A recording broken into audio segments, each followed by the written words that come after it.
Master minds commerce చదవాలనుకునే 10th inter విద్యార్థుల తొలి ఎంపిక.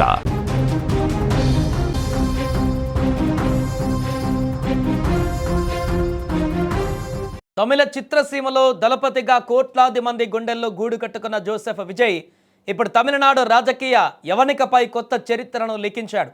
కేవలం వెండితెరపైనే కాదు, ప్రజాక్షేత్రంలోనూ తాను తిరుగులేని నాయకుడని నిరూపిస్తూ తమిళనాడు ముఖ్యమంత్రిగా విజయ్ బాధ్యతలు స్వీకరించాడు.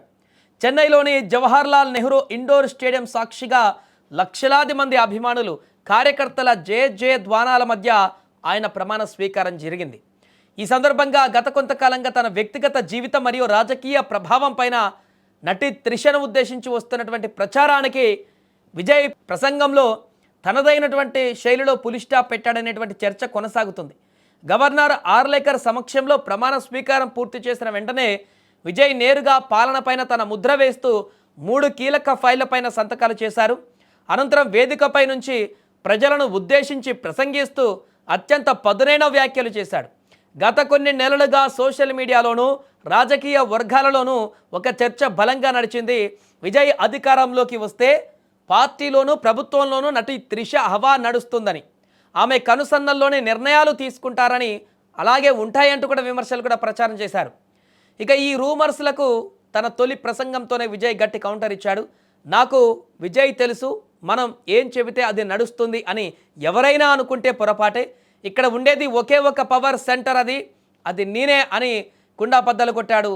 అటువైపు ఒక సెంటర్, ఇటువైపు ఒక సెంటర్ ఉండబోవని, బంధుప్రీతికి కానీ ఇతరుల ప్రమేయానికి కానీ తన ప్రభుత్వంలో చోటు లేదని కూడా స్పష్టం చేశాడు విజయ్. సో ఈ వ్యాఖ్యలు నేరుగా త్రిష ప్రస్తావన తీసుకురాకపోయినప్పటికీ కూడా ఆమె చుట్టూ అల్లినటువంటి కథనాలకు పరోక్షంగా చెక్ పెట్టినట్లుగా అయింది. త్రిష ఏం చెబితే విజయ్ అదే చేస్తాడు అన్న ఆరోపణలను ఆయన తుడిచిపెట్టేశాడు. తన ప్రభుత్వం జవాబుదారీతనంతో, పారదర్శకతతో పనిచేస్తుందని, ప్రజల ముందే అన్ని విషయాలను ఉంచుతానని హామీ ఇచ్చాడు. కేవలం నటుడిగా ఉన్నప్పుడు ఎదుర్కొన్నటువంటి అవమానాలే తనను ఈ స్థాయికి చేర్చాయని, తనను నమ్ముకున్న ప్రజలను ఎట్టి పరిస్థితుల్లోనూ నిరాశపరచనని కూడా అన్నాడు విజయ్. ముఖ్యంగా మహిళల భద్రతకు పెద్దపీట వేస్తామని, రాష్ట్రంలో మాదక ద్రవ్యాల మూలాలను పెకిలించి వేస్తామని కూడా ప్రతిజ్ఞ చేశాడు. విద్యార్థుల కోసం విజయ్ మామ అండగా ఉంటాడని, రైతులు మత్స్యకారుల సంక్షేమమే టీవీకే లక్ష్యమని ప్రకటించాడు. తన కార్యకర్తలే తన ప్రాణమని చెబుతూనే చట్టం ముందు మిత్రులైనా శత్రువులైనా సమానమేనని విజయ్ చేసిన హెచ్చరిక ఇప్పుడు తమిళ రాజకీయాలలో హాట్ టాపిక్గా మారింది. ఏదేమైనా కూడా గత కొద్ది రోజుల్లో నుంచి త్రిషాకు సంబంధించి వస్తున్నటువంటి వార్తల నేపథ్యంలో విజయ్ ఇచ్చినటువంటి ప్రసంగంలోని ఈ స్టేట్మెంట్ ద్వారా తాను ఎవరిని కూడా రాజకీయాల్లోకి ఇంటర్ఫేర్ కానివ్వను, వ్యక్తిగతంగా తనకు పరిచయం ఉన్నటువంటి వ్యక్తులను కానీ ఇతరతర కానీ తాను ఏదైనా కూడా ప్రజాభీష్టానం మేరకే నడుచుకుంటాను తప్ప మిగతా శక్తిని మాత్రము ఉండనివ్వరు అనేటువంటి విధంగానే తన కంక్లూజన్ ఇచ్చినట్టుగా కనపడుతుంది.